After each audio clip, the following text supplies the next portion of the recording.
नमस्कार, मैं हूं आपके साथ अंशिका पाठक। महाशक्तियों के महामिलन से जुड़ी हर तस्वीर आप तक पहुंचा रहे हैं।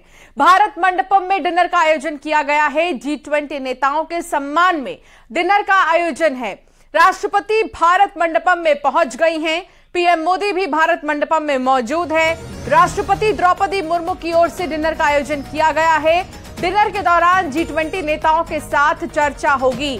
फिलहाल ये तस्वीर जो आपको दिखा रहे हैं, देखिए द्रौपदी मुर्मू जो भारत मंडपम में मौजूद हैं। प्रधानमंत्री नरेंद्र मोदी पहले से ही यहां पर मौजूद है। ऋषि सुनक को भी आप देख रहे हैं। तमाम जितने भी डेलीगेट्स इस वक्त पहुंच रहे हैं भारत मंडपम डिनर के लिए। उनका स्वागत करते हुए प्रधानमंत्री नरेंद्र मोदी और राष्ट्रपति द्रौपदी मुर्मू दोनों ही नजर आ रहे हैं। भारत मंडपम को बहुत ही खूबसूरत तरीके से सजाया गया है। तिरंगे के रंग में इस वक्त भारत मंडपम नजर आ रहा है। नटराज की ये प्रतिमा भारत की परंपरा और संस्कृति को दिखाती है। G20 को ग्लोबली तौर पर किस तरीके से ऑर्गेनाइज किया जा रहा है, ये पूरी राजधानी में आप देखेंगे। पूरी राजधानी को दुल्हन की तरह सजा दिया गया है और डिनर पर G20 नेताओं संग चर्चा भी हो सकती है कई चीजों को लेकर। कई बड़े देशों के प्रमुख इस वक्त भारत में मौजूद हैं, चाहे वो ब्रिटेन हो, अमेरिका हो, कनाडा हो। तमाम ऐसे बड़े बड़े दिग्गज इस वक्त भारत में मौजूद हैं। अलग अलग देशों के भारत मंडपम में डिनर के दौरान कई चीजों पर बातचीत हो सकती है। इसके अलावा द्रौपदी मुर्मू ने भारत के अलग अलग राज्यों के मुख्यमंत्रियों को आमंत्रित किया है, जिसमें कि मुख्यमंत्री योगी आदित्यनाथ भी आपको नजर आएंगे आज के डिनर के दौरान। पुष्कर सिंह धामी भी इसमें शामिल होंगे। हालांकि पूरे भारत मंडपम में तैयारियां जोरों पर हैं।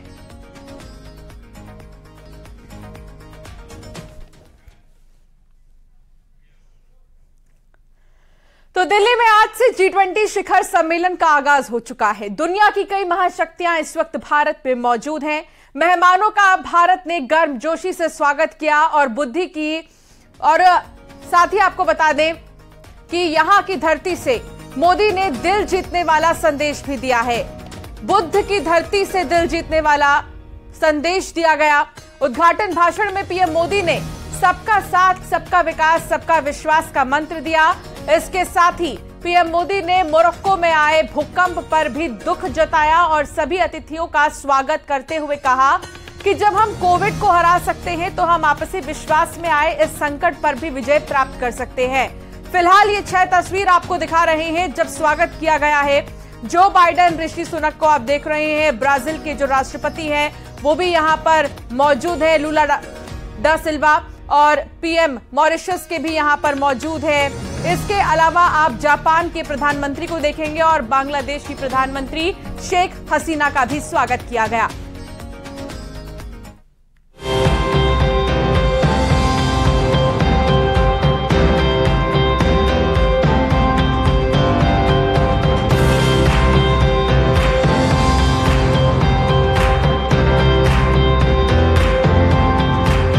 इस वक्त पूरी दुनिया में भारत का डंका बज रहा है। सिर्फ 24 घंटे में भारत ने नया वर्ल्ड ऑर्डर तैयार कर दिया है। प्रधानमंत्री नरेंद्र मोदी के नेतृत्व में भारत उस मंजिल पर पहुंच गया है जहां दुनिया की निगाहें एकटक नई दिल्ली की ओर ताक रही हैं। भारत के पावर सेंटर बनने की एक एक तस्वीर आज पूरी दुनिया देख रही है। ये वो लम्हा है जिसका इंतजार भारत को साल 2 साल से नहीं बल्कि दशकों से था।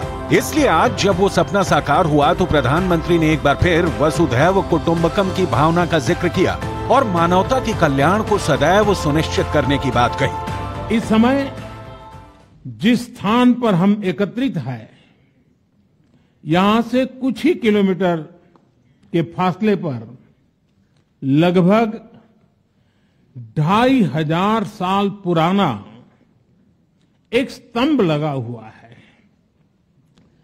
इस स्तंभ पर प्राकृत भाषा में लिखा है, हेवम लोकसा हित मुखेति अथ इयम नातिसु हेवम, अर्थात मानवता का कल्याण और सुख सदैव सुनिश्चित किया जाए। 2,500 साल पहले भारत की भूमि ने यह संदेश पूरे विश्व को दिया था। आइए इस संदेश को याद कर इस G20 समिट का हम आरंभ करें। G20 के मंच पर आज भारत तकरीबन आधी से अधिक दुनिया की मेजबानी कर रहा है। नई दिल्ली में आज से G20 समिट का आगाज हो चुका है। प्रधानमंत्री नरेंद्र मोदी ने आज अपने भाषण में चीन का नाम लिए बिना बहुत बड़ा संदेश दिया।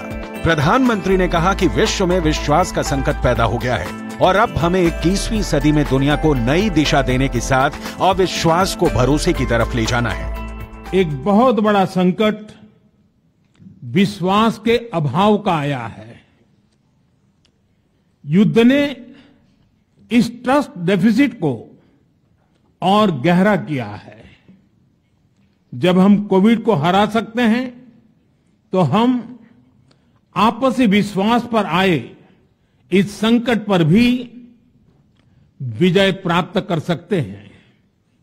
आज G20 के प्रेसिडेंट के तौर पर भारत पूरी दुनिया का आह्वान करता है कि हम मिलकर सबसे पहले इस ग्लोबल ट्रस्ट डेफिसिट को एक विश्वास, एक भरोसे में बदलें।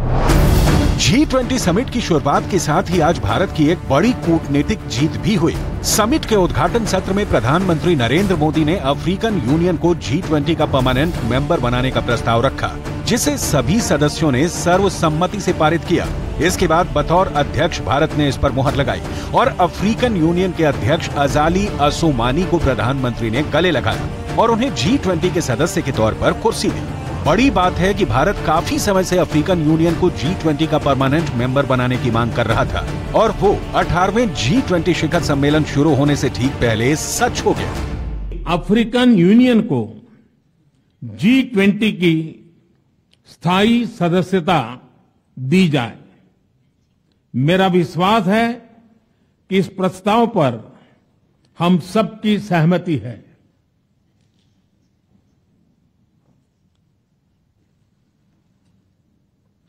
आप सबकी सहमति से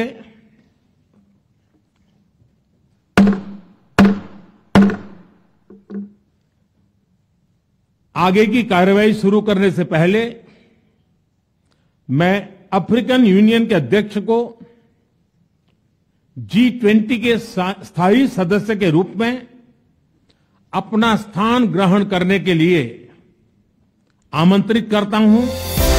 भारत के लिए आज वो ऐतिहासिक पल है जिसका पूरे देश को बेसब्री से इंतजार था।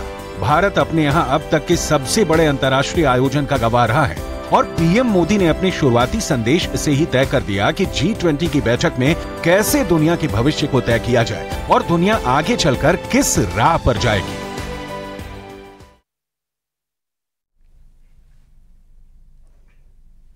G20 समिट के जरिए नए भारत ने दुनिया के सामने अपनी शक्ति का प्रदर्शन किया, मानो भारत के हाथों में दुनिया की तकदीर सिमटाई हो। विश्व गुरु की कल्पना जमीन पर उतर रही है। भारत दुनिया को एक नई राह दिखा रहा है।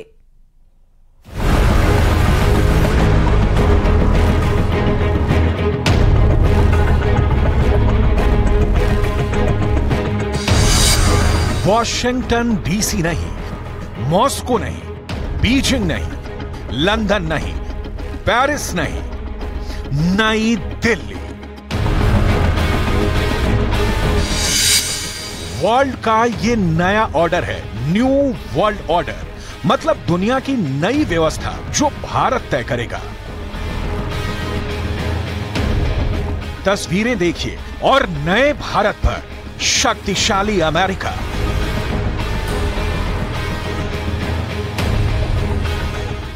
भारत का एवरग्रीन दोस्त जापान, भारतीय मूल के प्रधानमंत्री वाला देश ब्रिटेन, यूक्रेन के साथ जंग लड़ने वाला रूस, अमेरिका का पड़ोसी कनाडा। भारत का प्रशस्त मस्तक अपनी शक्ति पुंज से दमक रहा है। गौरवमयी क्षण है, जैसे हिंदुस्तान के हाथ में दुनिया की तकदीर सिमटाई है। जैसे करोड़ों भारतीयों का बरसों का सपना नई दिल्ली के महामंडपम में साकार हो रहा है। अद्भुत दृश्य है। काल के कपाल पर भारत ने अपनी उपलब्धि टांक दी है। गर्व कीजिए इस क्षण पर। गुमान होना चाहिए हर एक भारतीय को। विश्व गुरु की संकल्पना सिर्फ भारतीय शास्त्रों की गाथा भर नहीं है, वो जमीन पर उतर रही है। दुनिया भर के अखबार भारत के G20 सम्मेलन की खबरों से पटे पड़े हैं। ऐसा इत्तेफाक नहीं है, ये सामर्थ्य देश के प्रधानमंत्री नरेंद्र मोदी के नेतृत्व में अर्जित किया है। ये शक्ति भारत ने सालों से जुटाई है। आज बाइडेन प्रधानमंत्री नरेंद्र मोदी की तारीफ करते हैं, उसका कूटनीतिक अर्थ निकलता है। आज फ्रांस के राष्ट्रपति मैक्रो प्रधानमंत्री मोदी की तारीफ करते हैं। भारत के संयुक्त राष्ट्र में स्थायी सदस्यता का समर्थन करते हैं तो उसके डिप्लोमेटिक पावर का एहसास करना ही होगा। ऐसे ही कोई देश नहीं हो जाता इतना बड़ा कि दुनिया उसे सलाम करे। भारत कितना ताकतवर है उसका नमूना है ये G20 सम्मेलन। दुनिया भर के नेताओं का यहाँ मेला लगा हुआ है। एक के बाद एक मीटिंग चल रही है, प्रस्ताव तैयार किए जा रहे हैं, कई संधि पत्रों पर हस्ताक्षर होने हैं। अर्थव्यवस्था के कुछ जटिल मुद्दों पर भी बहस जारी है। नई दिल्ली का ये G20 सम्मेलन भारत के कूटनीतिक इतिहास का नया स्वर्णिम अध्याय लिख रहा है। पूरी दुनिया नजरें गड़ाए भारत के इस अविस्मरणीय पल को टकटकी लगाए देख रही है। नई दिल्ली इस वक्त धरती का केंद्र बन गई है। नई दिल्ली से उठी हर आवाज अब दुनिया की रफ्तार तय करने वाली है। दिल्ली से उठी हर आवाज अब विश्व का पैमाना तय करने वाली है। क्यों कह रहे हैं ऐसा? तो भारत की नई शक्ति पर नजर डालिए और नजर डालिए इन नेताओं के चेहरे पर जो दुनिया की 60% आबादी वाले देशों का प्रतिनिधित्व करते हैं और इन 20 देशों का क्षेत्रफल भी दुनिया का 60% है। इन देशों का पूरी दुनिया की जीडीपी में 85% भागीदारी है। अंतर्राष्ट्रीय व्यापार में इनकी 75% की हिस्सेदारी है। दुनिया के कुल निवेश का 80% सहयोग इन्हीं देशों से आता है। इन आंकड़ों को बहुत गौर से समझने की जरूरत है क्योंकि G20 की कामयाबी का हर पन्ना भारत का पन्ना होगा।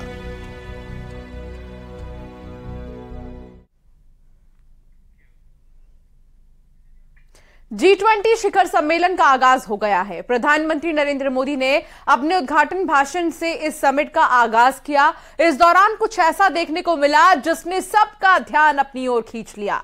G20 में भारत का प्रतिनिधित्व कर रहे प्रधानमंत्री के सामने भारत लिखना चर्चा का केंद्र बन गया।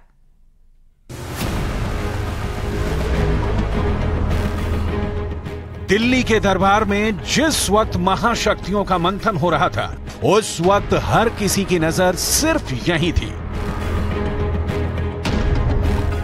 पीएम मोदी की डेस्क पर लिखी ये नई पहचान है भारत। पीएम मोदी ने दुनिया के सामने आज देश की नई पहचान बताई। G20 समिट के दौरान पीएम मोदी की डेस्क प्लेट पर इंडिया की जगह भारत लिखा गया है।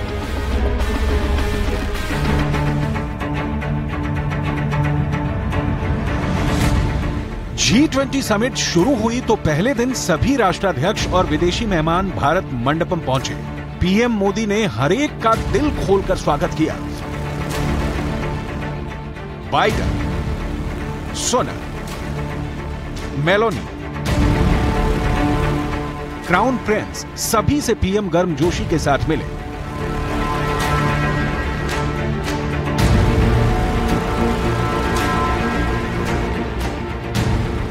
पीएम मोदी ने अध्यक्षता की तो हर किसी का ध्यान सामने रखी इस प्लेट की तरफ गया जो बता रहा था कि इंडिया नाम की प्लेट पुराने दिनों की बात है लेकिन भारत ही आज है।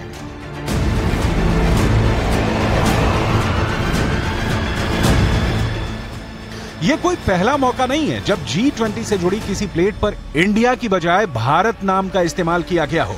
राष्ट्रपति के डिनर इनविटेशन कार्ड से लेकर इंडोनेशिया में पीएम मोदी के दौरे तक और अब G20 में पीएम मोदी की नेम प्लेट तक हर कहीं भारत लिखा है। G20 के मंच पर प्रधानमंत्री नरेंद्र मोदी के सामने देश के नाम के तौर पर भारत शब्द के नेम प्लेट से एक बात तो साफ हो गई है कि इंडिया नाम चेंज हो या ना हो, लेकिन अंतर्राष्ट्रीय मंचों पर या राष्ट्रपति या प्रधानमंत्री के साथ भारत शब्द का इस्तेमाल देश के तौर पर होगा। 18 सितंबर से मोदी सरकार ने संसद का विशेष सत्र बुलाया है। ऐसे में चर्चाएं हैं कि विशेष सत्र में आधिकारिक नाम इंडिया की जगह भारत करने का सरकार प्रस्ताव रख सकती है, लेकिन विपक्ष इसके खिलाफ है।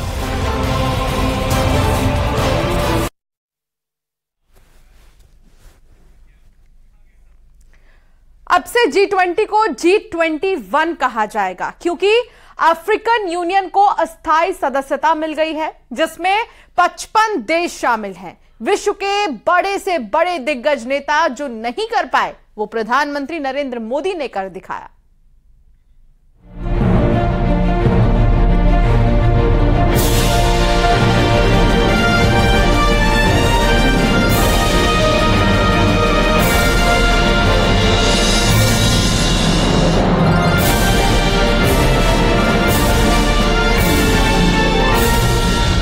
G20 अब G21 कहलाएगा।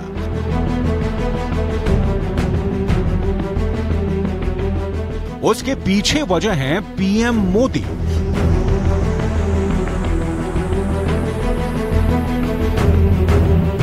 दुनिया का बड़े से बड़ा देश, विश्व के दिग्गज से दिग्गज नेता जो नहीं कर पाए, वो नरेंद्र मोदी ने कर दिखाया।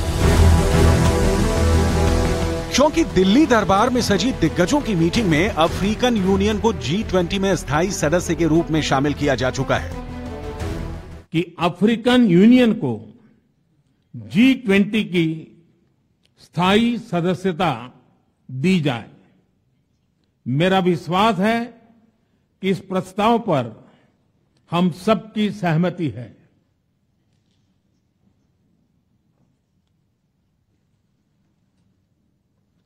आप सबकी सहमति से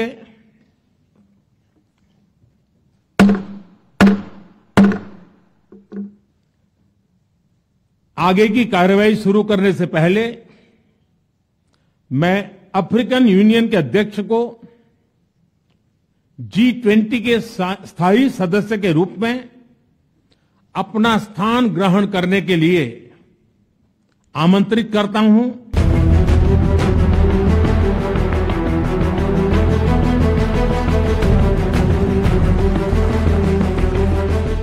G20 विश्व के 20 सबसे ताकतवर देशों का एक समूह है, जो अंतर्राष्ट्रीय स्तर पर आर्थिक, कूटनीतिक और पर्यावरण के मुद्दों पर अपने विचार रखता है, साथ ही इसका हल निकालने की कोशिश करता है। लेकिन अब से G20 को G21 कहा जाएगा। अफ्रीकन यूनियन में 55 देश शामिल हैं। पिछले कुछ सालों में भारत विकासशील देशों, खासकर अफ्रीकी देशों की चिंताओं और चुनौतियों की आवाज बनकर उभरा है। अफ्रीकी संघ को G20 की सदस्यता दिलाने का लक्ष्य भारत का बहुत पहले से था, लेकिन दिल्ली में G20 सम्मेलन में अफ्रीकी संघ को सदस्यता दिलाकर भारत ने एक बहुत बड़ी उपलब्धि अर्जित की है। इससे अफ्रीकी देशों में भारत को बढ़ने का मौका मिलेगा, तो दूसरी तरफ अफ्रीकी संघ के देशों का विश्वास भी भारत पर बढ़ेगा। ग्लोबल साउथ के लीडर के तौर पे इस फैसले से भारत की अहमियत बहुत बढ़ी है। पीएम मोदी अफ्रीकी यूनियन को G20 का सदस्य बनाने की वकालत करते आ रहे हैं। उसी का नतीजा रहा कि आज जब उन्होंने इन महाशक्तियों के मंच पर समर्थन मांगा, तो उन्हें साथी देशों की हामी मिली। अब ऐसे में उम्मीद की जा रही है कि ग्लोबल साउथ का नेतृत्व करने की भारत की महत्वाकांक्षा को ये नई ताकत देगा।